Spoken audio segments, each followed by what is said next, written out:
네, 안녕하십니까. 공인노무사 이지혜입니다. 오늘은 답안 작성 어프로치 특강이라고 하는 것을 하려고 여러분들과 이렇게 만나게 되었습니다. 우리의 목표는 합격입니다. 그리고 합격을 하려면은요, 우리는 1년 동안 답안을 잘 쓰는 법에 대해서 결과적으로 배우게 될 겁니다. 지금 우리는 시작 단계에 있긴 하지만요, 그래도 우리의 목표인 좋은 답안이라고 하는 것이 어떤 것인지라고 하는 부분에 대해서 여러분들의 호기심을 조금 제가 풀어드리고 싶기도 했고요. 그리고 이런 마인드를 가지고 접근을 해주시면은 조금 더 효율적인 답안 쓰기 그리고 효율적인 공부를 하실 수가 있을 것 같아가지고서 지금과 같은 특강을 조금 기획을 하게 되었었습니다.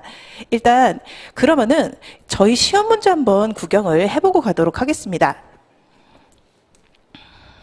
네, 노무사 2차 노동법에서 무슨 문제가 나올지에 대해서 올해 기출문제를 올려드렸어요. 사실 잘 안 보이실 겁니다. 저 또한 이거를 읽으라고 띄워드린 것은 아닙니다.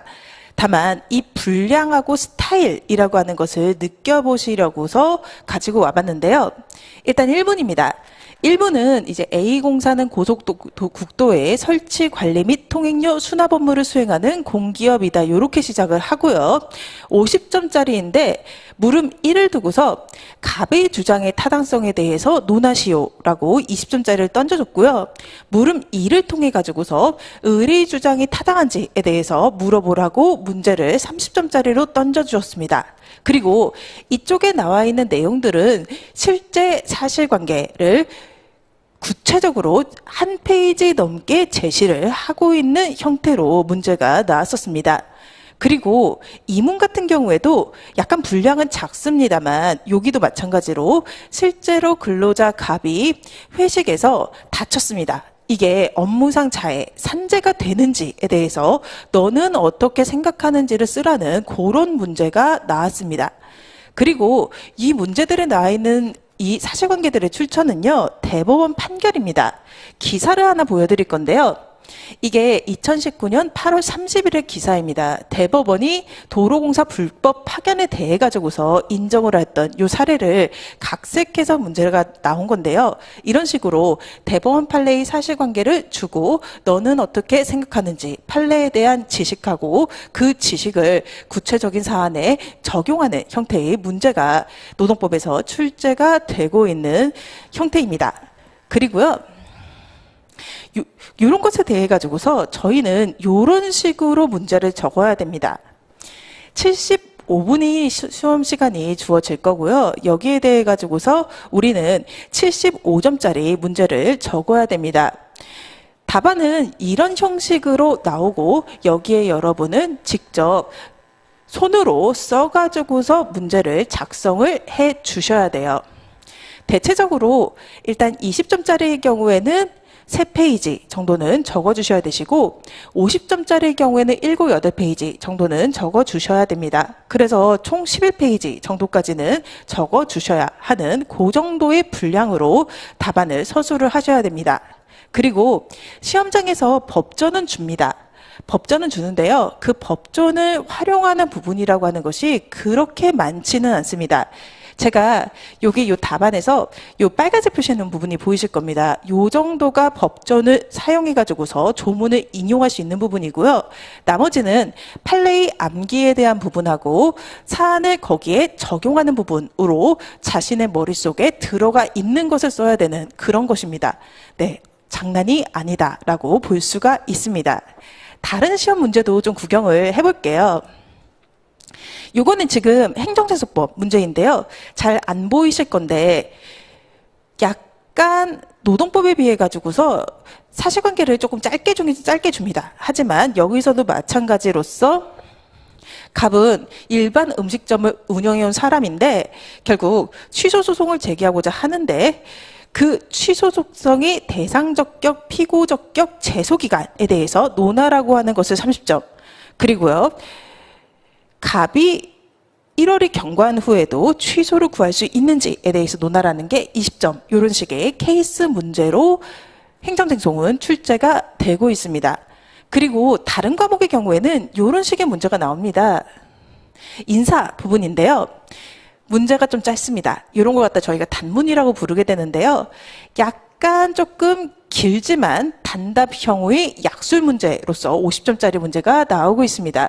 즉 법정 근로시간 단축의 의의 기대목과 문제점, 이에 대한 기업의 대응 방안에 관해서 각각 논하라라는 식으로 여기에 대해서 너는 얼마나 알고 있니? 라고 하는 것을 물어보는 문제가 나왔고요. 문제 2나 문제 3 부분 또한 이익 분배제에 대해서 넌 얼마나 알고 있는지를 물어보는 게 2문, 그리고 3문의 경우에도 이직관리 방안에 대해서 논하라라는 식의 문제가 나오고 있습니다.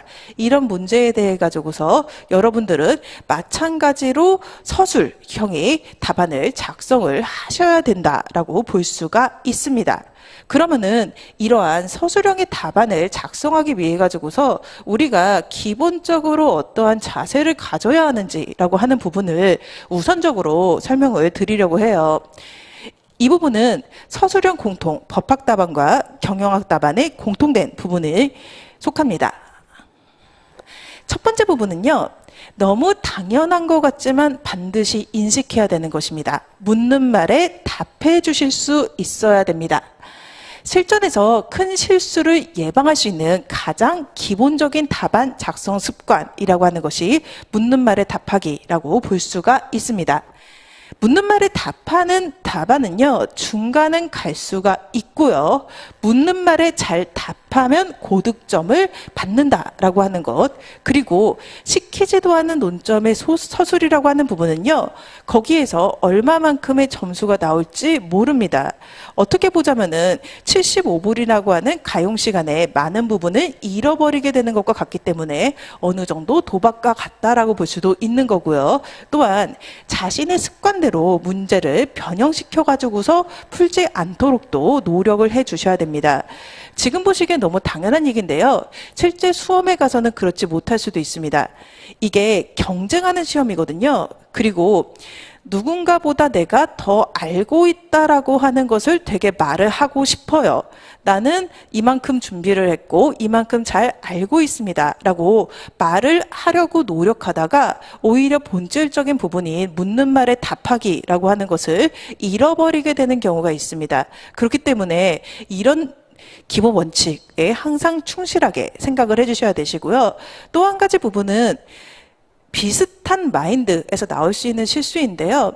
내가 잘 안다라고 하는 걸 얘기를 하고 싶어요. 그러다 보니까 묻는 말에 답하는 것이 아니라 쓰고 싶은 것을 써버리는 그런 경우도 발생할 수가 있습니다. 그래서 그런 부분들을 예방하기 위해서라도 아주 간단해 보이지만 기본 원칙적인 부분부터 좀 잘 기억을 해 주셨으면 좋겠습니다. 그리고 묻는 말에 답하기라고 하는 것은요, 대처력을 증강시키는 차원이라고 하는 것에서도 유용할 수가 있습니다. 이게 제가 22회 합격자인데요. 이 문제가 기출되었다라고 하는 얘기를 듣고 나서 노무사 시험을 접을까라는 생각을 진지하게 했었습니다. 되게 당황스러운 문제였었거든요.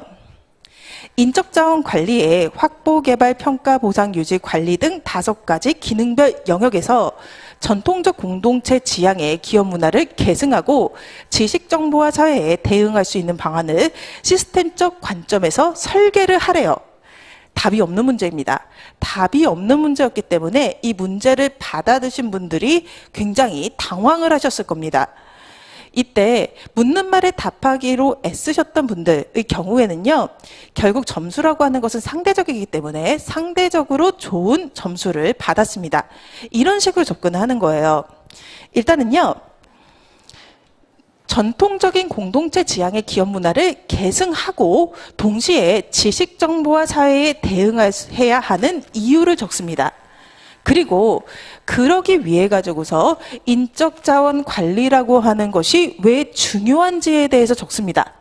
그리고 이 5가지 기능별 영역이라고 하는 것이 서로 조화를 이루어야 한다라고 하는 점을 적고요. 그리고 나서 내가 생각하는 요 인적자원 관리의 영역에서 합리적으로 보이는 제도에 대한 생각을 적습니다.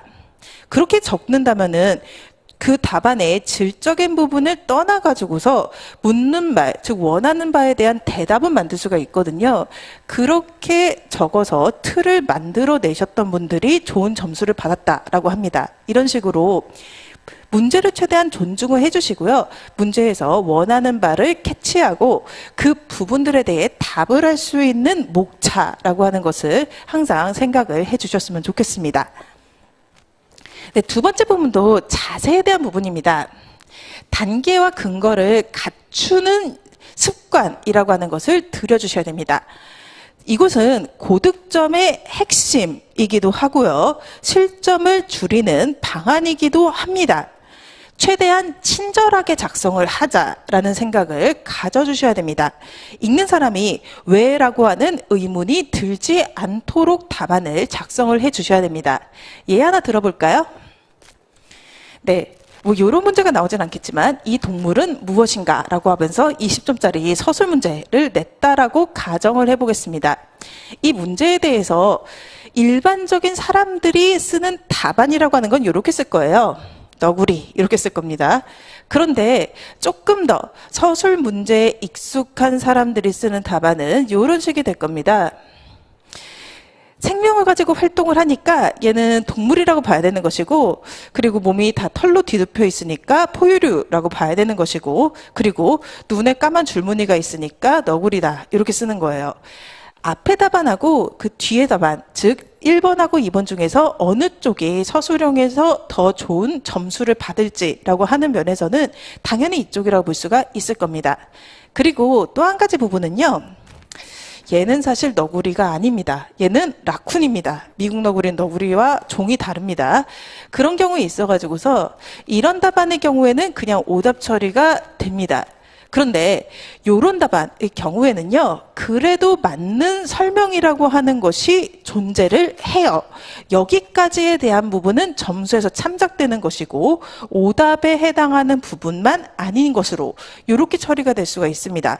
그렇기 때문에 적극적인 측면에서 점수를 따기 위해서 그리고 소극적인 측면에서 실점을 방어하기 위해서 그 두 가지 차원에서 언제나 설명에는 단계와 근거를 갖추어서 친절하게 해야 된다라고 하는 생각을 좀 해주실 필요가 있습니다. 네, 그리고 나서 이번에는 법학 답안 자체로 조금 들어가 보도록 하겠습니다. 일단은요, 아까 노무사 시험에서 보았던 것처럼 사실관계를 쭉 줘요. 사실관계를 쭉 주고 나서 너는 어떻게 생각하니? 갑이 주장이 맞다고 생각하니? 라는 그런 거를 풀어야 되는 그 사례 답안이라고 하는 부분을 먼저 보여드리려고 해요. 일단 사례 답안의 경우에는요. 결국 이 문제를 풀었느냐가 첫 번째고요. 말이 되게 풀었느냐라고 하는 것이 두 번째가 됩니다.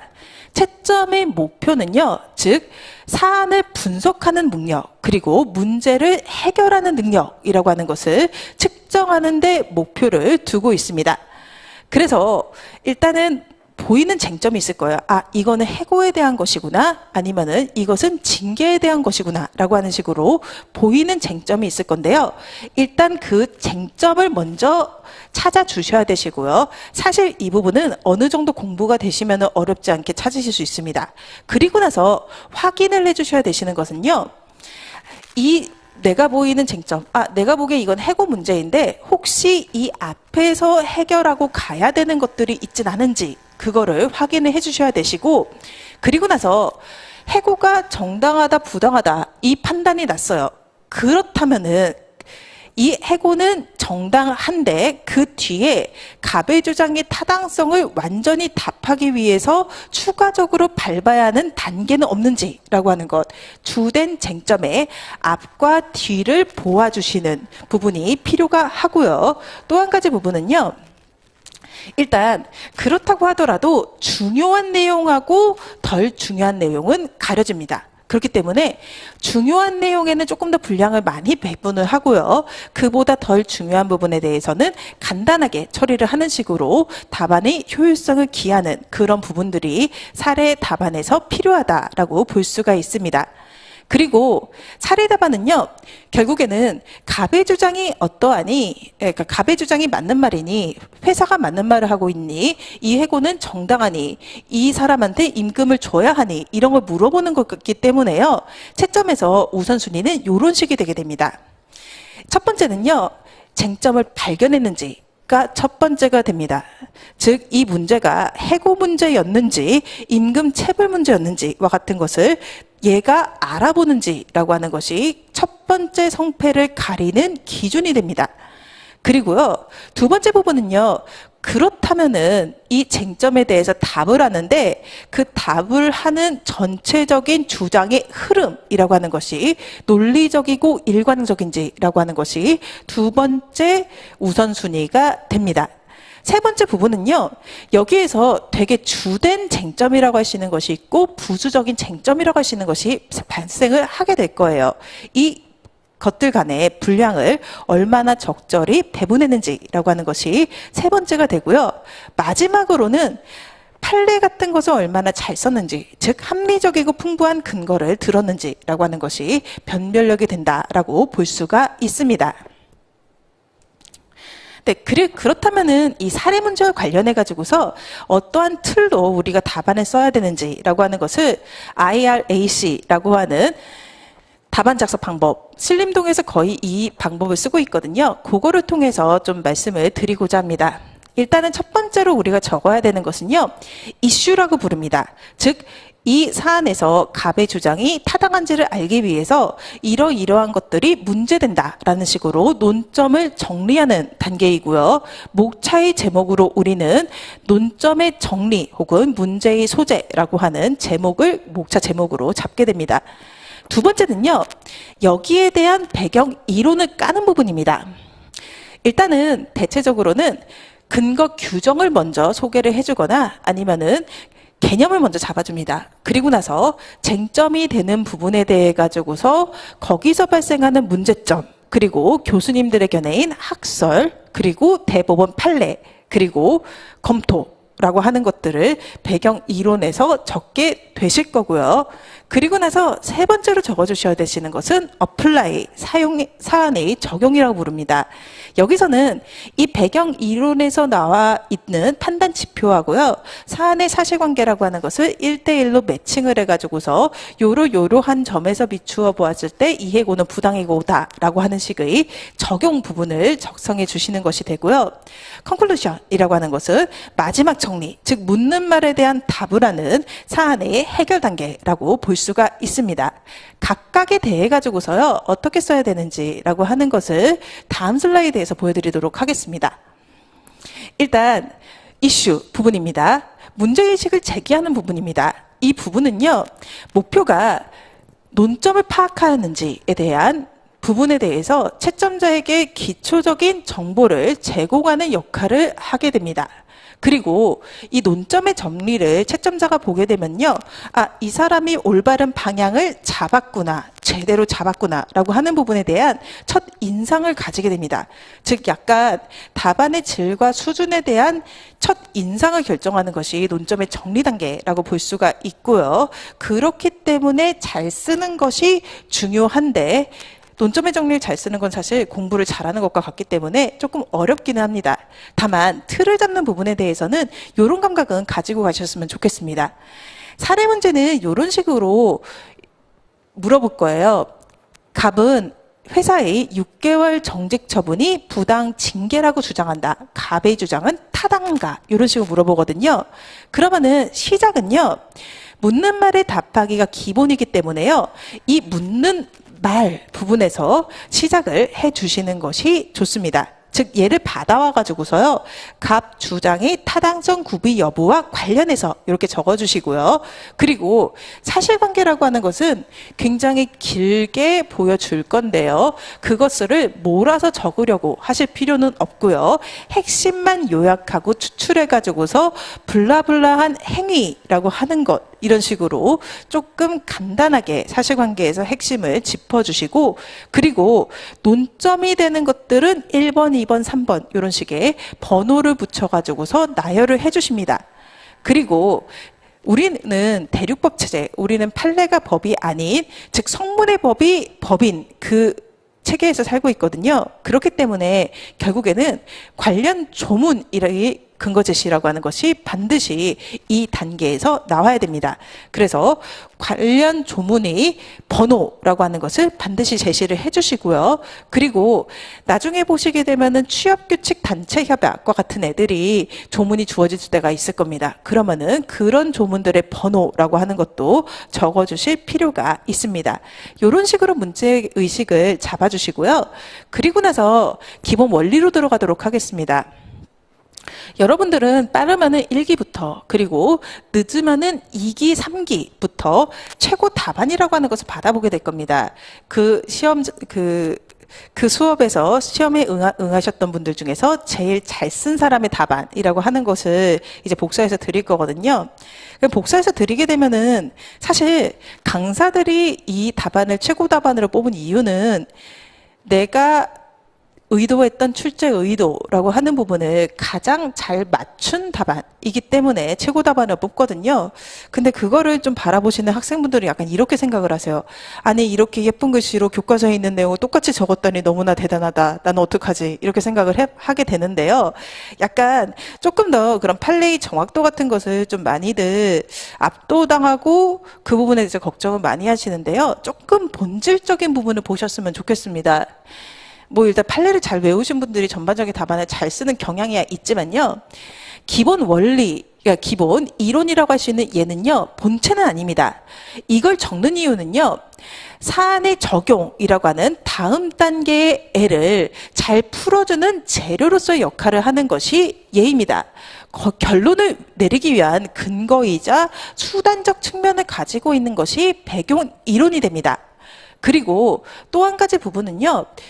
사례 문제입니다. 묻는 말에 답하기 해주셔야 되시거든요. 그렇기 때문에 이거는 앞뒤에 문제 제기 쓰고 사안의 적용 쓰고 그리고 교과서에 있는 내용을 똑같이 복붙하는 것이 아니라요. 복사 붙여넣기 하는 게 아니라 사안의 해결에 기여하는 배경 이론을 캐치해서 그거 위주로 적어주셔야지 가독성도 높고 시간 활용의 효용성도 높아집니다. 일단 이 기본 원리라고 하는 것은 이런 식으로 적게 될 겁니다. 우선 시작점은요. 의의를 적어주는 것이거나 혹은 근거 규정을 적어주는 것으로 시작을 해 주셔야 됩니다. 이것은 문제점의 위치를 파악해서 설명하는 역할이라고 하는 것을 하게 됩니다. 그리고 나서 요건과 효과라고 하는 것을 적어주고요. 이 중에서 특히 문제되는 부분 이 중에서 논의의 실익이 있는 부분에 대해서는 판단 기준이라고 하는 구체적인 내용들을 적어주실 필요가 있습니다. 여기에서 두 가지 케이스가 갈리게 됩니다. 첫 번째 부분은요. 그냥 판례가 답이 되는 부분들이 있어요. 그런 경우에는 그 판례를 잘 적어주시면 되시고요. 견해 대립이 있는 경우, 즉 교수님들 이렇게 생각을 하는데 대법원 판례는 안 그렇게 생각해요. 이런 경우에는 문제점 학설 판례 검토라고 하는 이 목차를 적어주게 됩니다.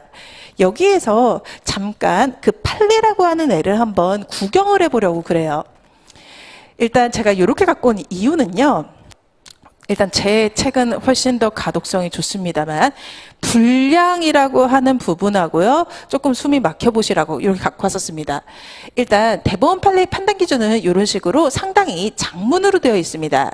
학습지 교사들이 노조법상 근로자에 해당하다고 본 사례에 대해서 이렇게 두 가지의 판례를 끌고 와가지고서 결론을 내게 되는 그런 형태였었고요. 우리는 이런 것들을 대략적으로 100개 조금 넘게 알고 외우고 있어야 돼요. 이 부분에서 상당히 부담이 느껴지실 건데요. 그렇다면은 이거를 그대로 적어야 하는 것인지라고 하는 것을 다음 슬라이드에서 문학판검 쓰는 법과 함께 말씀을 드리려고 합니다. 일단 문학판검의 목차를 쓰실 때는요. 일단 문제점이라고 하는 것에서는 보통 법익의 충돌을 보여주시게 됩니다. 즉 약간 예를 들면은요. 사용자에게는 경영권이 있어요. 그리고 노동조합에게는 기본권으로서 단체 교섭권이 있어요. 그러면은 구조조정과 같은 경영사항에 대해 가지고서 노동조합의 관여를 인정해야 되는지, 어디까지 인정해야 되는 것인지, 즉 양쪽의 권리가 충돌하니까 어느 부분에서 합리적인 규율점, 기준을 잡아야 되는지가 문제된다라는 식으로 이 문제점 부분에서는 법익의 충돌 양상을 보여주십니다. 그리고 학설이라고 하는 것은 교수님들의 의견인데요. 답안에 이게 없더라도 판례만 쓰면은 문제는 풀려요. 다만 이 학설이라고 하는 목차를 주는 이유는요, 완성도를 높이기 위해서입니다. 이 답안에 있어서의 법적 고민하고 입체감이라고 하는 것을 조금 더 해주기 위해서 학설 설시라고 하는 것이 필요한 부분이 생기게 되고요. 여기서는 결국 이 학설이라고 하는 것을 잘 적어주시는 것이 베스트긴 합니다만, 현실적으로는 학설의 이름하고 한두 줄 정도의 짧은 설명 소개로서 충분하다라고 볼 수가 있습니다. 판례는요, 우리 법은 영미법이 아니라 대륙법이에요. 그래서 판례가 곧 법이 되진 않습니다만, 다만 가장 신뢰성 있는 근거 자료의 역할을 하게 되고요. 되게 현실적으로 말씀을 드리면은 아까 보셨던 것과 같이 사실관계 자체가 대법원 판례를 사례화해서 나옵니다. 그러다 보니까 판례의 중요성이라고 하는 것이 높아질 수밖에 없는 부분도 있어요. 그러면은 어떻게 써야 되는지라고 하는 것이 문제가 될 건데요. 이상적인 거는 뭐 이렇게 쓰는 걸 겁니다. 그대로 토시 하나 틀리지 않게. 그런데 이렇게 쓰는 것은 상당히 힘들고요. 시간도 굉장히 많이 잡아먹습니다. 그렇다면은 타협이라고 하는 것을 좀 해주셔야 돼요. 현실적으로는요, 판례의 구조를 잘 살려주시면 됩니다. 판례의 구조를 잘 살리고 키워드를 뽑아가지고서 이 판례를 잘 요약을 해서 적어주시는 정도로서 답안을 잘 적어주신 것으로 보일 수 있습니다. 이렇게 적는 것과 이렇게 적는 것 사이에요, 점수 차이가 그렇게 많이 안 납니다. 그보다 더 중요한 요소들이 많기 때문에요. 다만 이렇게 적는 것과 이렇게 적는 것 사이에 시간 차이라고 하는 것은 상당히 나게 되거든요. 그렇기 때문에 내 손가락이 그렇게 빠르지 못하다라고 한다면은 어느 정도 요약해서 기재를 해야겠다라는 생각도 하실 수 있어야 되시는데, 다만 이 판례의 구조라고 하는 것은 틀리지 않게 잘 옮겨 주실 필요는 있습니다. 그리고 나서 검토라고 하는 부분이 나오는데요. 이 검토라고 하는 것은 이제 내 의견을 쓰는 건데, 교수님들은 너희 사상이 어떻게 되는지와 같은 부분에 대해 가지고서 궁금하지 않으십니다. 여기는요, 이 엇갈리는 견해 대립, 이제 학술 교수님은, 죄송합니다. 교수님은 A라고 하는 방향으로 가고 싶어 하시고요. 대법원 판례는 B라고 나와 있어요. 길이 엇갈리고 있습니다. 여기에서 본인은 어떤 길을 택할 것이고, 그리고 그에 따라서 사안을 적용시킬지라고 하는 부분, 여기 중에서 어디를 선택하는지 방향성에 대한 부분이 검토입니다. 그렇기 때문에 견해 대립을 소개했다면은요, 결론을 내줘야 되니까 반드시 필요하다라고 하는 거 생각해 주셔야 되시고요. 그리고 검토와 사안의 적용이라고 하는 것은요, 방향이 일관성이 있어야 됩니다. 내가 이쪽으로 가자고 결정을 했다면은요, 이쪽 방향으로 사안의 적용도 작성을 해 주실 필요가 있다라고 하는 거 기억을 해 주시면 되겠습니다. 네, 그리고 나서 이제 적용 보도록 하겠습니다.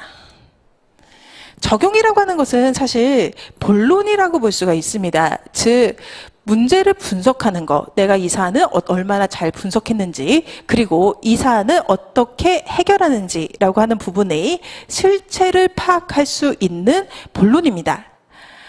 이 본론을 잘 적어주기 위해서는요, 판례가 그러하니 그러하다라고 적는 것이 아니라 현출된 판단 기준하고 사안의 사실관계라고 하는 것을 꼼꼼하게 매칭을 해 주셔야 됩니다. 지금 노동법의 문제라고 하는 것은 점점 길어지고 있어요. 아까 보셨을 때 행정쟁송법보다 훨씬 더 길게 문제가 출제됐음을 알 수가 있습니다. 그렇게 주는 이유는요. 사안의 사실관계하고 판례의 판단 지표라고 하는 것을 꼼꼼하게 매치할 수 있는 능력이 얼마나 되는지를 보겠다라고 하는 뜻이 되기도 합니다. 일단 제가 조금 앞으로 가겠습니다. 판례의 판단 기준은 이렇게 생겼어요. 이게 아까 그 전직, 이 정당한지에 대해서 판단하는 기준에 대한 대법원 판례인데요. 인사권 행사의 업무상 필요성, 그리고 그로 인해서 근로자가 있게 될 생활상 불이익, 근로자와 사전 협의 등 신의칙상 요구되는 절차를 거쳤는지와 같은 것을 판단 기준이자 참작 사유로서 내걸고 있습니다. 이에 대해 가지고서 요 키워드들이라고 하는 것을 사안의 적용에 1대1로 매칭을 해주셔야 됩니다. 자, 일단은요. 업무상 필요성과 생활상 불이익을 비교 형량해야 되는 것이고요. 업무상 필요성이라고 하는 것은 배치 전환의 필요성과 인원 선택의 합리성을 의미한다라고 했습니다. 요 키워드와 사실관계를 매칭을 하는 겁니다. 회사가 제품 AS 센터를 신설을 했어요. 그러니까 기존의 또는 신규 인원을 신설할 부서로 발령해야 될 배치 전환의 필요성이라고 하는 것이 인정이 되는 겁니다. 그리고 전직당한 갑이라고 하는 근로자는 기술직으로 제품에 대해서 누구보다도 잘 알고 있으니까 그 AS라는 것이라고 하는 것은 적임자가 하는 것이 되니까 인원 선택의 합리성도 인정됩니다. 그래서 전직서분의 업무상 필요성이 상당히 높다라고 할 수 있습니다. 그렇게 해가지고서 이쪽의 키워드 하나를 우리가 끝냈습니다. 그러면은 이번에는 생활상 불이익을 비교 형량하래요. 그러면은 사실관계로 돌아와가지고서요. 종전 출퇴근 시간보다 30분 정도 더 소요된다라고 하는 것은 불이익이 맞는데요. 그에 대해 가지고서 회사가 통근버스 제공해주고 있고 교통비 명목으로 임금 정도의 급여도 보전을 해줬어요. 그러면은 불이익이 상쇄되었습니다. 그러면은 업무상 필요성하고 생활상 불이익을 대비했을 때 전자가 더 크다라고 볼 수가 있습니다. 그리고 신의칙상 요구되는 절차라고 하는 것은요.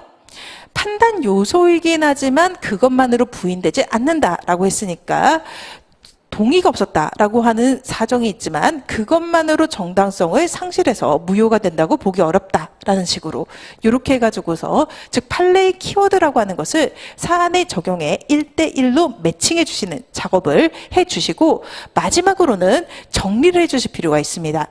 네, 이런 식으로 어플라이를 적성을 해 주실 필요가 있고요. 그리고 여기에서 또 한 가지 주목을 해보셔야 되시는 부분이요. 결국 꼼꼼하게 매칭을 해주는 것이 변별력이 되기 때문에요. 판단 기준 대비했을 때 사안의 적용이라고 하는 것은 결국 1.5배 정도의 비율이 될 겁니다. 즉 예를 적어주시는 것도 중요하지만 이쪽에 투자할 시간이라고 하는 것도 배분을 반드시 해주실 필요가 있습니다. 그리고 또 한 가지 부분은요. 이거는 지금 이제 사실관계를 소개해주고 사실관계에 대해서 우리가 평가를 해주고요. 그리고 나서 결론으로 가는 이 구조를 띄고 있어야 되는데 사실관계 소개야 그냥 이제 뺏겨주시거나 요약해서 적는 거니까 어렵지 않고요. 규명이라고 하는 건 우리가 그냥 답은 좀 보이거든요. 공부를 해보면은 이게 되겠다 안 되겠다의 각은 나와요. 어려운 것은 이 사실관계에 대해서 평가를 하는 부분이 어려울 겁니다. 이 평가라고 하는 것의 정답은 사실 배경 판례에서요. 그 판례 법리가 아니라 그 밑에 있는 대법원의 이유 부분이 정답이 되는 부분인데요. 이거를 일일이 챙겨보기는 어려울 겁니다.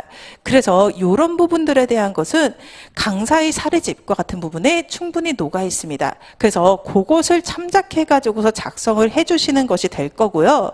그리고 그게 기억이 나지 않으셨을 때는요. 써볼 수 있어야 됩니다. 자기 자신이 이 부분에 대해서 어떻게 판단하고 어떻게 생각하는지라고 하는 것을 써보는 연습을 좀 해주셔야 됩니다. 그리고 강사도 첨삭을 하고 채점을 하면서요. 그런 자신의 의견이라고 하는 것이 맞는 법리에 기초했는지라고 하는 것을 보게 될 겁니다. 그렇기 때문에 어렵더라도 배워보고 시도해 보셨으면 좋겠다라는 생각이 듭니다. 이 부분에 대해서. 그리고 나서 결론 부분은 별거 없습니다. 수미 쌍관의 원칙을 지켜라 라고 하는 것인데요. 물어보는 말을 활용해 가지고서 심플하게 결론을 내주셨으면 좋겠습니다.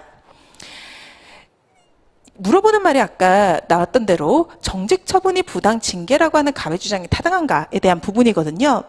그렇다면은 결국에는 이 정직 처분은 부당 징계니까 갑의 주장은 타당하다. 혹은 23조 1항을 위반하지 않은 정당한 징계니까 갑의 주장은 타당하지 않다라는 식으로 그렇게 마무리를 져주셨으면 좋겠습니다. 그리고 가끔 이런 실수가 나오긴 하거든요. 정직 처분이 부당 징계다로 끝나는 경우들이 있어요. 급하게 마무리를 하는 건데요. 크게 점수에 영향은 없을 겁니다. 지금 같은 경우에는. 하지만 이런 자세를 가지는 것은 다른 문제에서 더 큰 실수를 만들 수가 있을 거기 때문에요. 묻는 말에 답하기라고 하는 것은 기본적으로 반드시 지키자라는 생각으로 들어가 주셨으면 좋겠습니다. 네, 그리고 나서 이번에는 단문 답안 작성 방법에 대해서 보도록 하겠습니다. 단문은 이런 걸 얘기합니다. 일단 24회 노동법 기출문제 지금으로부터 5년 전인데요. 그 5년 전의 경우에는요. 되게 심플한 문제도 나왔습니다. 노조법상 사용자의 정당한 직장 폐쇄에 대해서 설명하시오. 막 이런 문제도 나왔었고요. 민사소송법의 경우에는 여전히 올해 기출 문제인데요. 이런 심플한 문제가 나오고 있습니다. 유사 필수적 공동소송에 관해서 설명하시오. 이런 식이고요. 그리고 노동법에서 가장 최근에 나왔던 단문 문제는 이런 거였습니다. 즉 기간제 근로계약의 기간 만료 시에 사용자가 갱신 거부를 하는 경우 그를 부당해고라고 판단할 수 있는 경우에 대해 가지고서 판례 법리에 따라서 설명하시오와 같은 이런 문제가 최후에 나왔던 게 27회였었습니다. 네, 이런 단문 문제는요. 아까 사례 문제는 너는 어떻게 생각하니?를 물어보는 건데요. 단문 문제는 너는 이거에 대해서 얼마나 알고 있는 것인지를 묻게 되는 그런 본질적인 특성이 있습니다. 그러다 보니까 점점 출제 확률이 낮아지고 있는데요. 일단 그 단문의 채점 기준이라고 하는 것은 결국 이렇게 될 수밖에 없습니다. 해당 주제에 대해서 알고 있는 바를 얼마나 많이 현출하는 건지 라고 하는 것이 채점 기준이 될 수밖에 없어요. 그래서 단문의 이상은 다다익선입니다. 즉 해당 주제의 교과서를 그대로 암기해가지고서 그걸 똑같이 적어줘요. 그러면 되게 좋은 거고요. 다른 교과서까지 참조해가지고서 완전체를 만들어서 적어줘요. 그럼 제일 좋을 겁니다. 근데 현실적인 문제점이라고 하는 것이 존재합니다. 첫 번째 부분은요. 출제 확률이 굉장히 떨어집니다. 22회, 25회, 26회 그리고 이후에 28회, 29회 모두 단문이 출제되지 않았습니다. 30회 시험의 경우에는요. 노동법에서는 단문이 나오지 않을 확률도 상당히 있습니다. 그리고 배점이 높지 않습니다. 나와도 25점 이상의 점수를 차지할 일이 없을 거예요. 그리고 시간이라고 하는 문제도 발생을 하는데요. 우리는 총 75분 동안에 75점짜리 문제를 풀게 되고요. 단문이라고 하는 것은 50점 분량의 사례 문제를 풀고 나서 남는 시간에 풀게 됩니다. 사례 문제는 상당히 어렵고 꼼꼼하게 풀어야 되는 것이고 요구하는 것들도 많아요. 그걸 다 풀고 나서 단문 문제로서 마지막 문제를 풀까 했을 때 남는 시간은 20분 이하일 수 있다라고 하는 측면이 있습니다. 그리고 단문 문제에서 고려를 해야 되는 것은요. 일단은 난이도가 높은 문제가 아니에요. 그러다 보니까 변별력도 높지 않을 수가 있다. 라고 하는 것이 문제입니다. 그래서 이런 단문 문제의 경우에는요. 이것에 대해서 죽자 사자 준비하자라는 생각을 가지고 들어오시는 게 아니라 어떻게 써야 되는지에 대해 가지고서 개념을 잡자라는 생각을 가지고 접근을 해주실 필요가 있어요. 일단 단문의 경우에도 묻는 말에 답하기입니다. 우리 시험에서는 단문이 잘 안 나오니까 민사소송법 채점평을 제가 갖고 왔거든요. 채점하신 교수님께서 이렇게 얘기를 하고 있었습니다.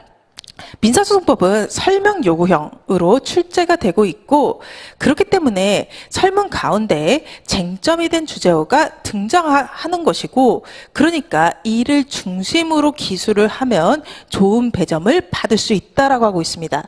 단문의 경우에도요, 원하는 게 있습니다. 원하는 게 있으니까 그 원하는 것의 범위 내에서 최대한 많은 것을 현출하자라는 생각을 가지고 들어가시면 되시고요. 교과서에 있는 그 주제를 쫙 쓰는 것이 아니라 원하는 부분을 캐치해서 그 부분을 열심히 쓰자라고 하는 그 느낌으로 접근을 해주실 필요가 있어요. 그리고 일단 단문에서요, 목차를 던져주는 경우들도 있습니다. 의의 요건 효과에 대해서 적어보시오 라는 식으로. 그럼 의의 요건 효과라고 하는 목차로 적으면 되는데요. 그게 아니라 아까 보셨던 우리 기출문제처럼 직장 폐쇄에 대해서 적으시오, 이런 문제가 나오면은요, 결국 기본 목차라고 하는 것을 조금 활용을 해 주실 필요가 있습니다. 그리고 한 가지 말씀을 드리고 싶은 게 있는데요. 단문 문제라고 하는 부분을 푸실 때 현실적으로는 시간이 되게 모자랄 거예요. 그러면은 단문 문제에서 가장 중요한 것은요, 사례에서는 대답을 했느냐고요, 단문에서는 완성했냐입니다. 그러면은 일단 시간이 모자라다면 완성된 느낌을 주기 위해서 가장 핵심되는 기재 사항부터 좀 적어주실 필요가 있어요. 그래서 그 순서대로 말씀을 드리도록 하겠습니다. 일단 요 반드시 적어주셔야 되시는 것은 요 세 가지 부분입니다. 요거는 꼭 필요합니다. 개념 적어주셔야 돼요. 이 개념이라고 하는 부분에 대해서는요, 의의를 적는 부분, 그리고 법적 성질을 적는 부분과 취지를 적는 부분, 그리고 조금 더 잘 쓴다면은 구별되는 것이 무엇인지를 적는 것과 같은 것이 이 개념이라고 하는 목차에 들어옵니다. 그리고 요건 혹은 내용이라고 하는 목차가 다음으로 들어오는데요. 요거는 주제가 되는 법률 효과의 발생 요건에 대해서 적어주시는 것이고, 조문이라던가 판례를 잘라가지고 적어주시면 됩니다. 그리고 요게 무슨 의무에 대한 내용이 나왔다라고 한다면 그 의무의 구체적인 내용과 그 범위라고 하는 것을 적어주시는 것이 요 목차가 됩니다. 그리고 효과라고 하는 부분에 대해서는요, 요건을 미비하였을 때와 요건을 충족했을 때의 효과라고 하는 것, 즉 긍정적인 효과와 부정적인 효과라고 하는 것을 모두 적어주실 필요가 있고요. 약간 얘가 반응이 느려서 마음이 아픕니다. 그리고 의무의 경우에는 의무 준수의 효과와 의무 위반의 효과라고 하는 것을 이쪽에 적어주실 필요가 있습니다. 그리고 나서 요걸 적고 나서 관련 문제라고 하는 것은요, 얘는 예 적고 시간이 남으면 적어 주실 부분들, 즉 핵심 기재사항은 아니지만 내가 이 주제와 관련해서 알고 있는 것을 개수적으로 많이 적어 주실 수 있으면은 요 관련 문제를 적어 주시면 좋습니다. 여기까지 다 적고 나서 시간이 남으신다면요, 그때는 서론이나 결론을 적어 주셔도 좋습니다. 서론에서 적어주셔야 되시는 것은요, 일단 주제가 상위기획 개념에서 어디에 위치하고 있는지를 밝혀주는 부분하고 이 주제를 논해야 되는 중요성에 대한 그 두 가지를 적어주시면 되시는데요.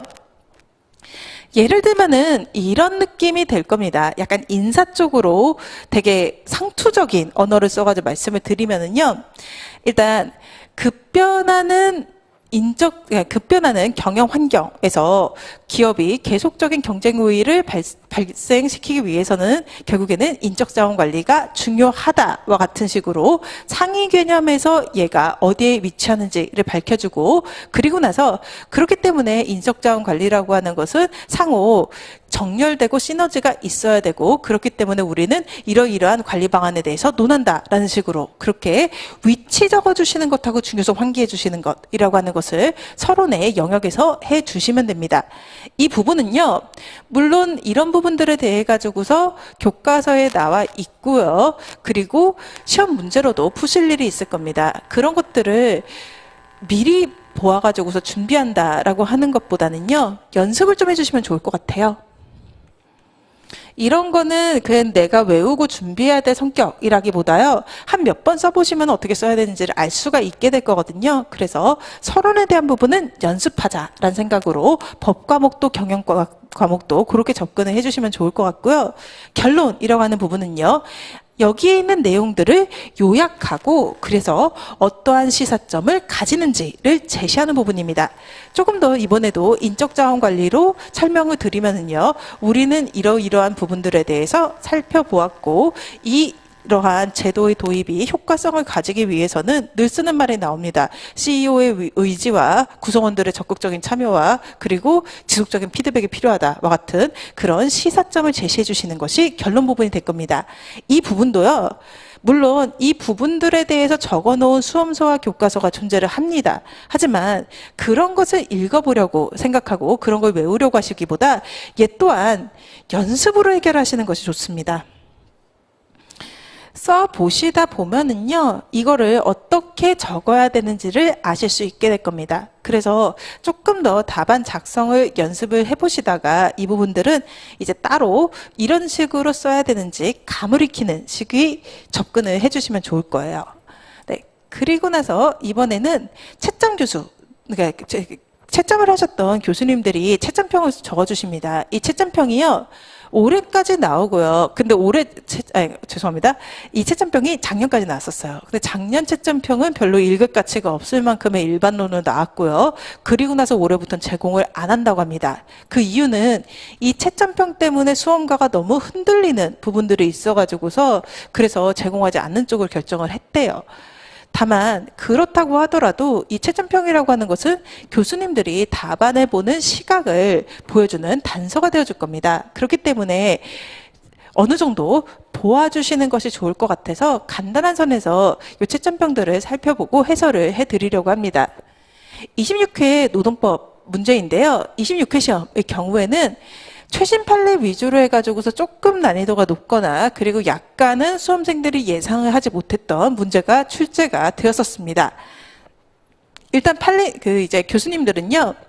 왜 그런 문제를 냈는지와 관련해 가지고서 개별 노동관계에서 법원이 중요한 판결이 선행되었던 중획적이고 노동 현장의 고민을 반영한 시의성 있는 주제로 구성하였다라는 식으로 나와 있습니다. 요거는 사실상 최신 판례를 낼만 했기 때문에 냈다라고 하는 의미이거든요. 일단 이게 작년 시험하고 재작년 시험의 경우에는 최신 판례가 아니라 A급의 문제가 나왔었습니다. 올해의 시험의 경우에는 작년 말에 나왔던 그 나름대로 따끈따끈한 최신 판례가 나왔었습니다. 이런 식으로 일단은 최신 판례는 출제 확률이 어느 정도 있습니다. 그렇기 때문에 강사도 제끼지 말고 챙겨야 되는 것이지만요. 여러분들도 그 분량에 대한 부분들에 대해서 제끼지 말아주셨으면 좋겠습니다. 그러니까 모든 최신 판례를 보실 필요는 없지만 그 법리적으로 굉장히 중요한 내용들에 대해서는 반드시 짚고 넘어가셔야 된다라고 하는 거 생각해 주셨으면 좋겠고요. 그리고 나서 이제 사례 문제의 중요도와 목차에 대한 부분인데요. 사례와 관련해 가지고서 응시자들이 1차적으로 본 것은 쟁점을 정확하게 파악하였는지를 보았다고 합니다. 논점의 정리 부분부터 잘 적어주실 필요가 있고요.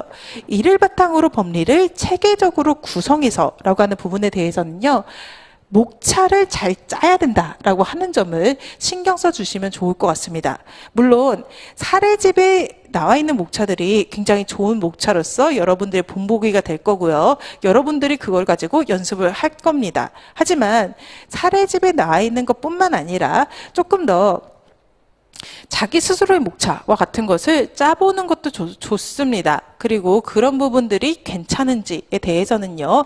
이 3기 기간 동안 그리고 1기 기간 동안에 첨삭을 통해서 여러분들께 보여드리려고 합니다. 그리고 타당한 해석론과 결론을 도출하여 설명하고 있는지 라고 하는 것. 즉, 이 부분에 대해서는요, 사안 포섭을 잘 해야 된다. 즉, 아까 말씀드렸던 어플라이 부분의 일관성이라고 하는 것과 그리고 풍부함이라고 하는 것이 중요하다라고 하는 점이 중요하다라고 라는 점을 한 번 더 시사하고 있다라고 생각해 주시면 좋을 것 같습니다. 그리고 나서 밑에 부분에 대한 것은요, 별거 없습니다. 상당수의 답안에서 장점을 파악하지 못하거나 이러면은 아무리 판례를 이쁘게 썼더라도 그냥 아웃됩니다. 그리고 제시된 사례에 부합한 법리를 체계적으로 구성하여 논리적으로 전개하지 못했고 답안 자체에서 흐름이 읽혀지지 않는 경우에는 그 답안은 좋은 답안이라고 볼 수가 없습니다. 그리고 제시하더라도 법적 쟁점이 누락하거나 상세하게 설명하지 않았거나 지문과 관계없는 이론과 답변을 주장하는 답안들의 경우에는 결국에는 좋은 점수를 받지 못한다라고 하는 거 기억을 해주시면 좋을 것 같습니다.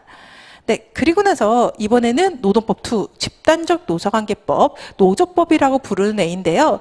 여기서도 마찬가지입니다.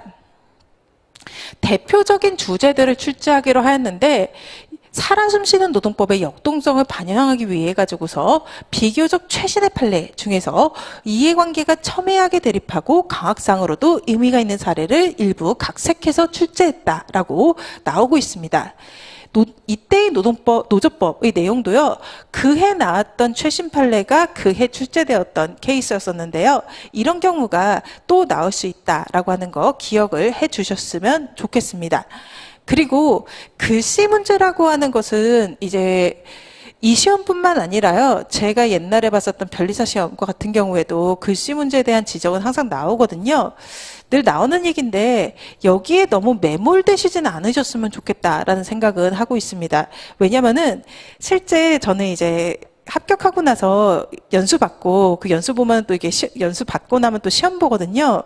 거기에서 이제 그 합격자분들이 이제 서술형 문제 쓰시는 그거 보니까 세상에 그 모든 학필이 다 거기 모여 있더라고요. 생각보다 글씨라고 하는 것이 점수에 들어가는 요소는 없다라고 보셔도 됩니다. 다만 글씨를 예쁘게 쓰지 못한다라고 하더라도 최소한의 가독성이라고 하는 것은 지켜주셨으면 좋겠습니다. 예쁠 필요는 없지만 알아볼 수는 있어야 됩니다. 네, 그리고 나서 두 번째 부분은요, 목차 분류를 하지 않는 답안에 대해 가지고서 이런 식의 설명을 하십니다. 되게 싫어하세요. 채점자에게 몇 배의 시간과 고통을 부여한다라는 식으로 말씀하시거든요. 이게 원해서 그렇게 쓴 게 아니라 몰라서 소설 쓰셔서 이렇게 나온 거겠지만 법학 답안의 경우에는 목차를 흐름 있게 작성하는 것이 중요하다라고 하는 거 좀 알고 계시면 좋을 것 같습니다.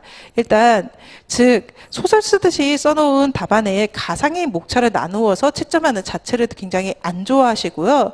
그리고 논술형 시험 답안의 채점 기준이라고 하는 것은 결국에는 아까 말씀드렸던 그 틀, 즉 이슈를 apply, conclusion 이런 목차를 나누고 그 아래 내용을 채워 넣는 것이 기본이 되기 때문에 자신만의 형식으로 답안을 작성하지는 말아라라고 보고 있음 기억해 주셨으면 좋겠습니다.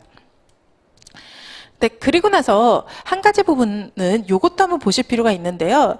문제가 어려워지면은 이제 그 문제를 놓치는 사람들이 나올 수 있어요. 최신 판례가 나오는 경우에는 그 최신 판례를 미처 배우지 못한 사람이라고 하는 것이 생기거든요.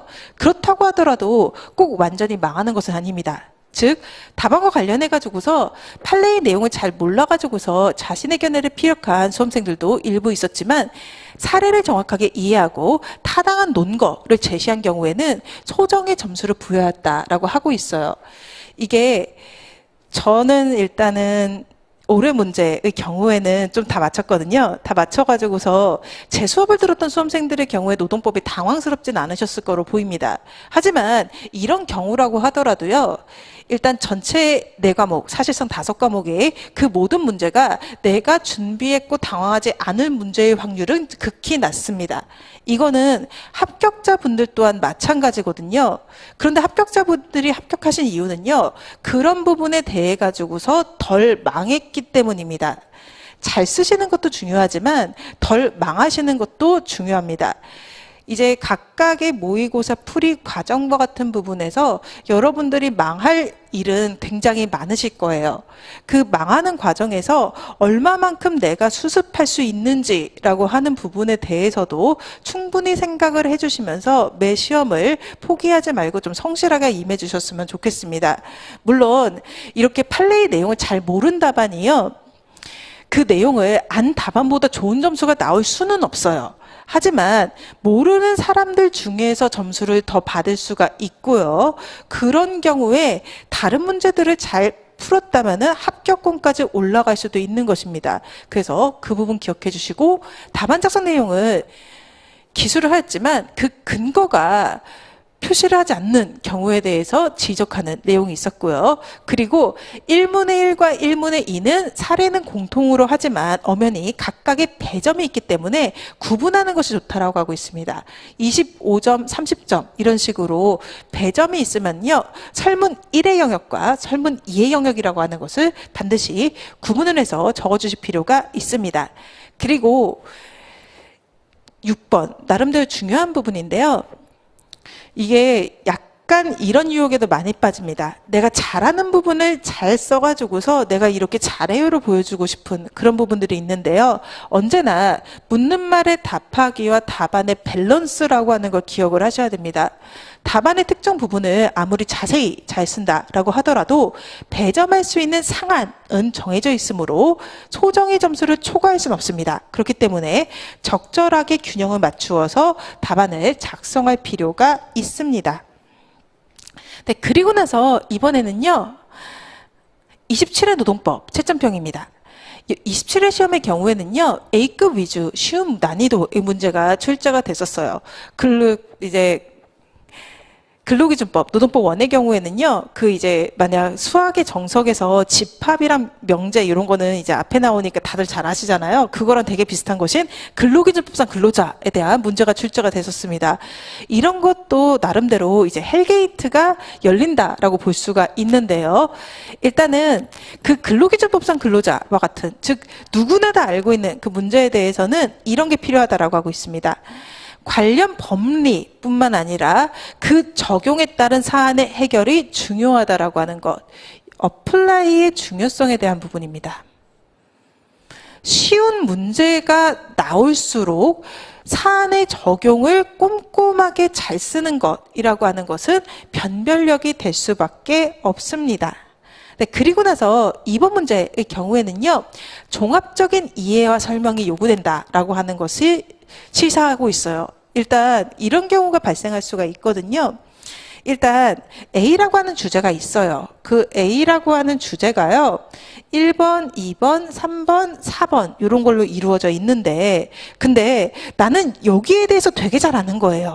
그러면은 얘네 날리고 이것만 엄청나게 몰빵해서 쓰는 경우가 발생할 수 있는데요. 그런 걸 좋아하지 않습니다. 즉, 묻는 것이 이 범위 내에 있다면 여기에 있는 애들을 균형을 맞추어서 빠짐없이 적어주시는 쪽이 훨씬 더 점수가 잘 나옵니다. 네, 그리고 나서 노조법으로 들어가겠습니다. 노조법의 경우에는요, 일단 각 법률 중에서 그 법률의 입법 취지라고 하는 부분이 존재합니다. 그 입법 취지라고 하는 부분을 판례 암기를 계속 하다 보면은 적는 걸 까먹는 경우들이 발생할 수가 있어요. 특히 되게 중요한 판례의 경우에는 그 판례가 나온 배경, 그리고 이 판례의 시사점과 같은 부분까지 조금 더 준비를 해주실 필요가 있습니다. 그 부분에 대한 아쉬움을 얘기하는 것이 1번 문제에 대한 채점평 부분이었었고요. 2번 문제의 경우에는요, 일단 물어보는 것이 직장 점거라고 하는 애와 직장 폐쇄라고 하는 애 두 가지였습니다. 근데 뒤에 부분인 직장 폐쇄에만 꽂혀가지고서 앞에 부분을 등한시하는 경우라고 하는 게 생길 수가 있거든요. 쟁점의 누락입니다. 그런 누락 같은 것이 없도록 묻는 부분이 어디부터 어디까지인지를 꼼꼼하게 읽고 가셔야지 억울한 실수를 하시지 않을 수가 있습니다. 그리고 나서 공통된 부분들을 좀 말씀을 드릴게요. 일단 채점평에는 이런 내용들이 좀 많이 들어옵니다. 문제와 무관한 방론을 좀 쓰지 말아달라라고 하는 건데요. 왜 쓰는지 저는 알 것 같아요. 왜냐하면은 어디서부터 어디까지가 쟁점인지를 모르겠으니까 일단 던지는 거거든요. 왜 쓰는지는 알겠지만 좋아하시진 않습니다. 즉, 사안에서 제시하는 쟁점을 벗어나가지고서 관련 없는 내용을 기술하거나 반대로 핵심적인 내용에 대한 기술 없이 주변적인 내용만을 기술하는 경우가 많이 발견되었다라는 식으로, 즉 문제와 무관한 방론에 대한 것은 자제해 주실 수 있으면 자제를 해 주시는 자세를 가지고 가실 필요가 있고요.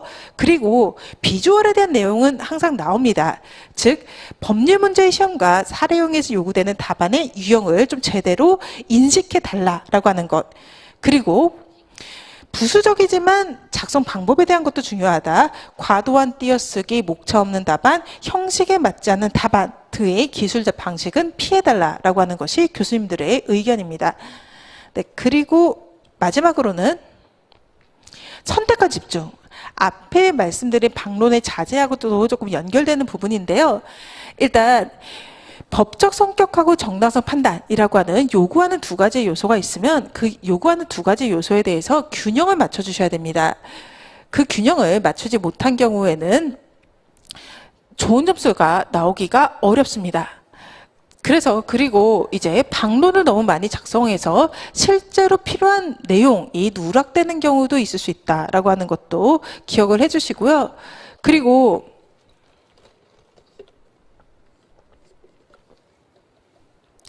수험생들의 경우에는 결국에는 많은 양을 쓰고 싶으실 거예요. 그런데 너무 많은 양을 서술하려고 하기보다는 부합하는 내용을 간결한 문체로 서술하였으면 더 좋을 것 같다라는 식으로 어느 정도의 간명성이라고 하는 것을 조금 요구를 하고 계십니다. 그 밸런스를 맞추는 부분 이라고 하는 것은 이제 제가 구체적인 답안 작성 방법과 실전에서 말씀을 드릴 건데요. 일단 자세는 친절하게, 문장은 간결하게 라고 하는 그 느낌은 좀 기억해 주셨으면 좋겠습니다. 적고 갈게요. 자세 측면에서는 근거와 단계를 갖춰서 친절. 하지만 그 각각의 문장을 만드는 부분에 있어서는요, 간결함.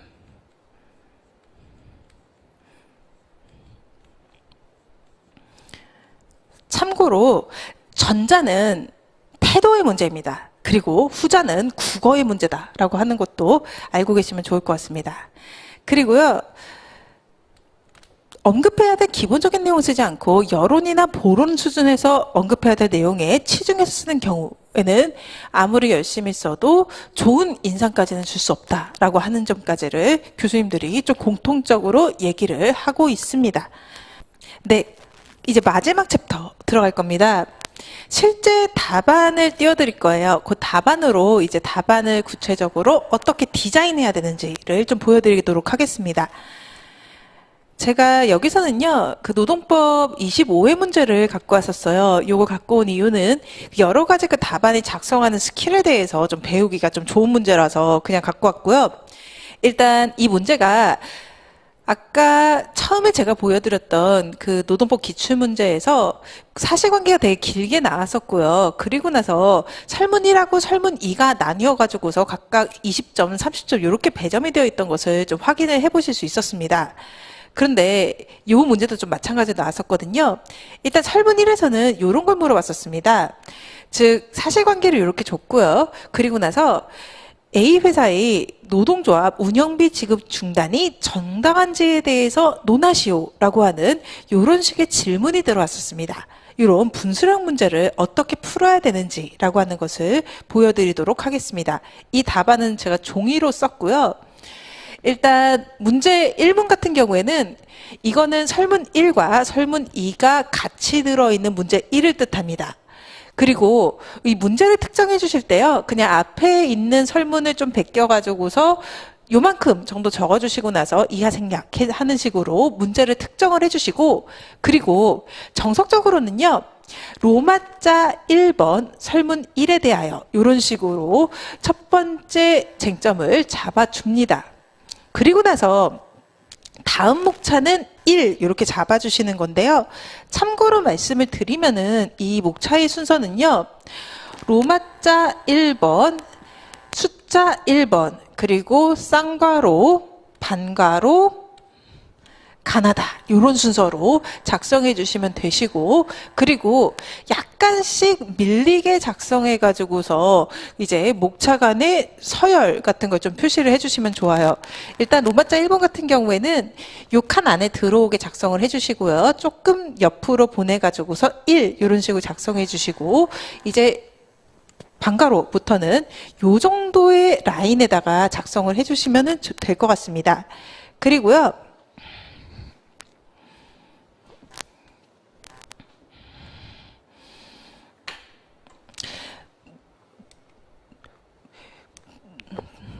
죄송합니다. 네. 그리고 나서 이제 들여쓰기라고 하는 걸 하면서 본문을 좀 시작을 해주셨으면 좋겠습니다. 이 목차에서요, 한 요 정도, 그러니까 글씨 한 개 정도 들어갈 정도까지는 좀 떼가지고서 적어주시는 것이 좋고, 그리고 물어보는 것이 운영비 지급 중단의 정당성이었었습니다. 그렇기 때문에 그 말을 담아가지고서 운영비 지급 중단이 정당한지와 관련하여 라는 식으로 이렇게 문제를 시작을 해주시고, 이런 식으로 쟁점 1번, 쟁점 2번 이런 식으로 번호를 붙여가지고서 쟁점을 얘기를 해주시면 좋을 것 같습니다. 즉 운영비 원조 행위가 법률 번호, 즉 노조법 제81조 1항 4호인데 그때는 4호였습니다. 어쨌거나 조문 번호를 적어가지고서 부당 노동행위에 해당하는지 이런 식으로 첫 번째 쟁점을 잡아준 다음에, 그리고 나서 얘가 풀려야 얘가 풀립니다. 부당노동행위에 해당하는지가 첫 번째 쟁점이 되고요. 부당노동행위에 해당한다고 본다면, 해당한다고 볼 경우에 이를 규정한 단체 협약의 사법상 효력이 문제된다라는 식으로 이런 식의 논점의 정리를 간단하게 짚어주시면 좋을 것 같습니다. 그리고 나서 이 부분은 붙여주시는 것이 좋습니다. 다만 이 문장이 끝나고 나면은 한 줄 띄워주시는 게 좋아요. 얘네들을 다 떼면은 조금 과도한 줄뛰기로 보일 겁니다. 그래서 이 정도의 줄뛰기를 갖고 들어가시는 것이 좀 합리적인 방법이 되실 겁니다. 그리고 나서 이제 룰 부분입니다. 운영비 원조와 부당노동행위에 대한 근거 규정을 먼저 적어주실 필요가 있고요. 그리고 서브 목차로서의 쌍괄호 부분의 경우에는 한 요 정도 위치로 잡아주시면 좋을 것 같습니다.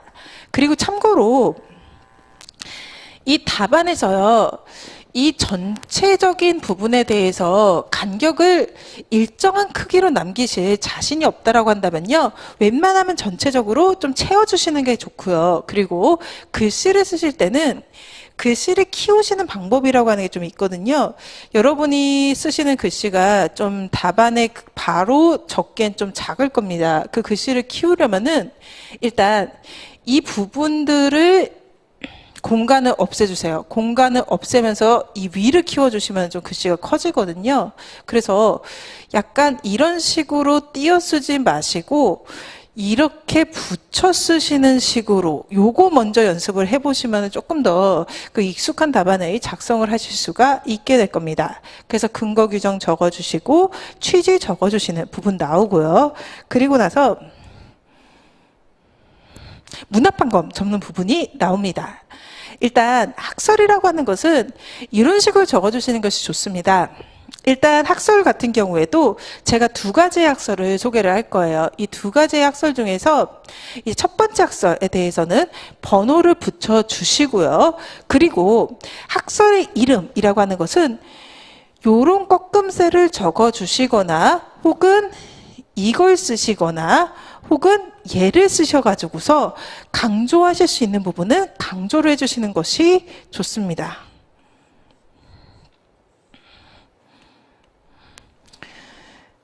그리고 참고로 말씀을 드리면은 이게 제일 깔끔하긴 합니다. 그리고 약간 대꾸를 맞춰주시는 것도 중요한데요. 즉 블라블라하다는 이유로 부당노동행위에 해당한다는, 그리고 부당노동행위에 해당하지 않는다는, 이런 식으로 근거와 대꾸라고 하는 것도 좀 맞춰가지고서 적어주시는 것이 좋습니다. 그리고 나서 판례 부분입니다. 판례 같은 경우에는요, 지금은 이제 과거의 판례와 최근의 판례가 입장 변화가 있는 케이스를 좀 가지고 왔었습니다. 그럴 때 과거의 판례는 저 앞의 학설과 비슷했고 현재의 판례는 뒤의 학설과 비슷한 내용인데요. 이럴 때 단정적인 표현을 쓰시기보다는요, 과거의 판례는 블라블라하다고 하여서 실질설의 입장으로 보였다. 현재의 판례는 형식설의 입장으로 보인다라는 식으로, 즉 이제 판례가 어떤 학설을 따라간다라고 하는 부분에 대해서 이 학설의 입장이다라는 단정적인 표현보다는 이렇게 보인다라고 하는 그보다 조심스러운 표현을 써주시는 습관이라고 하는 것도 좀 알고 계시면 좋을 것 같습니다. 한편 이제 문제를 풀다 보면은요, 수정 테이프 같은 거 저희가 쓸 수가 없어요. 그러다 보니까 이런 식으로 에러가 날 수가 있는데요. 그 에러는 두 줄 그어주시면 됩니다. 그래서 이렇게 해주시고 뭐 까맣게 지우실 필요까지는 없고요. 그리고 그런 일이 있으면 안 되겠지만 생길 수가 있는 것이 전체적인 목차 하나를 잘못 적는 경우라던가 한 페이지를 잘못 적는 경우가 생길 수 있어요. 저 실제 시험에서 그랬었습니다. 행정쟁송에서 그랬었는데요. 그래도 58점 얼마 나와가지고서 합격선을 간신히 넘기긴 했었어요. 그 과목에 대해서도. 어쨌거나 이런 경우에는 이런 식으로 X자 쳐주시면 됩니다. 네, 그런 식으로 체크해 주시고요. 검토와 금지되는 운영비 원조의 범위, 위반의 효과와 같은 이런 부분들 또한 답안 작성의 방식대로 들여쓰기 해주시고 띄워주시는 그런 형태를 좀 제대로 갖고 가셨으면 좋겠습니다. 일단 그리고 나서 사안의 적용에 대해 가지고서 좀 보여드리려고 하는 것은요, 사안의 적용 부분의 경우에도 마찬가지로 상당히 길게 써야 됩니다. 지금의 문제는 짧지만 조금 더 이제 복잡한 사실관계가 있는 문제를 푸시게 된다면은 조금 더 길어질 거예요. 그런 경우에는요, 결국 사안의 적용이라고 하는 것이 거의 반 페이지 내지 한 페이지를 차지하게 될 수도 있을 겁니다. 그러한 경우에는 그렇게 써야 되지만 가독성이라고 하는 것이 또 문제가 될 수 있거든요. 그럴 땐 이런 식으로 사안의 적용 내에도 목차를 나눠주세요. 그래서 운영비 지급이 부당노동행위 해당 여부와 지급 중단의 정당성, 이런 식으로 각각 끊어지는 내용에 대해 가지고서 적용해서도 목차 나눠주셔도 됩니다. 그래서 나눠주셔가지고서 일단 약간 보았을 때 10줄 넘어갈 것 같으면은 분서를 한번 쳐주자라고 생각을 해주셨으면 좋겠고요. 그리고 여기를 적을 때 또한 구구절절이 쭉쭉 이어서 적는다라는 느낌보다 좀 딱딱 끊어주시는 것이 답안의 서비스, 평가받아야 되는 사람의 입장에서는 좀 필요한 배려입니다. 그래서 여기서도 내가 이 사안에 적용해서 들게 되는 근거라고 하는 것이 있을 겁니다. 그 근거는 상당히 여러 개가 될 건데요. 그 각각에 대해 가지고서 이런 식으로 번호를 붙여주시고요. 그리고 강조해야 되는 키워드에 대해서는 이런 꺾음새를 써주신다라던가 아니면은 예를 적어주신다던가 이런 걸 적어가지고서 키워드 강조라고 하는 것을 좀 해주셨으면 좋겠습니다. 그래가지고서 적용 쓰고 나서 마지막에 마무리로서 묻는 말에 답하기, 즉 지급 중단 행위가 정당하다라는 식으로 내용을 끝내가지고서 최종적인 마무리를 해주셨으면 좋겠습니다. 일단 여기까지 제 설명을 드렸었고요. 일단 제 목적은 이제 우리의 공부의 목표인 답안 작성에 대한 호기심을 풀어드리는 부분하고, 그리고 어떻게 답안을 작성하기 위해서 어떻게 공부해야 되는지에 대한 생각을 가져가시는 부분이라고 하는 것이 제 이 강의의 목표였었는데요. 일단 이 강의 듣고 그리고 연기 수업 받아보시고요. 그리고 되도록이면 답안 작성은 조금 빨리 시도를 해보시는 것이 좋습니다. 되도록 빨리 시작하고 많은 시행착오를 겪어보셨으면 좋겠다라는 생각이 들고요. 그리고 지금은 아직 와닿지 않을 내용일 수도 있는데요. 여러분들은 이제 수험에 들어가면서 되게 잘 쓴 답안들을 많이 접하시게 될 거예요. 일단 그만큼 안 써도 된다라고 생각이 들어요. 이게 내가 잘 알지 못하는 분야에 대해 가지고서 대법원 판례처럼 유려하게 답안을 뽑아낼 수 있는 재능이 있으면 노무사보다 더 위대한 걸 하셔야 됩니다. 지금 저희가 해야 되는 것은 모르는 건 괜찮아요. 다만 실수를 반복하지 않는 것이라고 하는 것이 앞으로 중요하게 되실 거예요. 일단 저는 여기까지 말씀드리고요. 네, 수고 많으셨습니다. 감사합니다.